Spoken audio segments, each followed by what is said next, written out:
So we are super excited here at V8 Speed and Resto. We've had this image of this 1957 Ford Ranch wagon. We've shown this before, but today this is actually becoming an awesome version of a real car.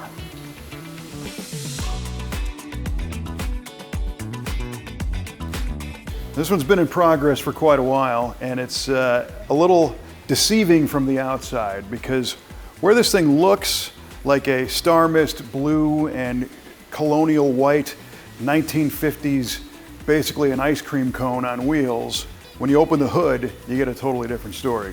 Because here is where the magic happens. This is powered by a John Kaase-built 427 single overhead cam engine.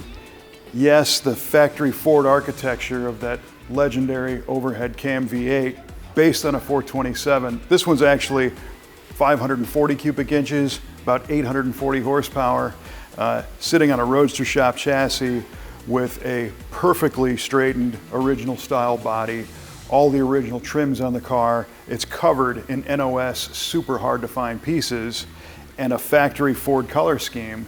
So you've got a family happy-go-lucky sedan with an angry engine and a performance chassis underneath.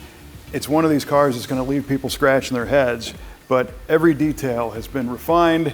I love the fact that we've got these hard-to-find badges and original NOS trim on the car, a two-tone blue interior, again using Ford colors, with a juxtaposition of what's going on under the hood. I mean, it's just crazy. We're getting close to finishing it off. We're gonna do a full build video series on this, and you will see this car at events all across the country as soon as it gets finished and released out into the wild. So you can look forward to perhaps the Triple Crown of Rotting, maybe the SEMA show. We showed the chassis at the Muscle Car and Corvette Nationals. Maybe we bring the rest of the car with it this time. If you want to see more about it, come to our website at v8speedshop.com.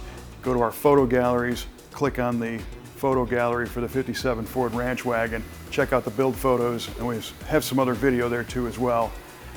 And soon, we might even pass you on the great open roads of America behind the wheel of this old Ford.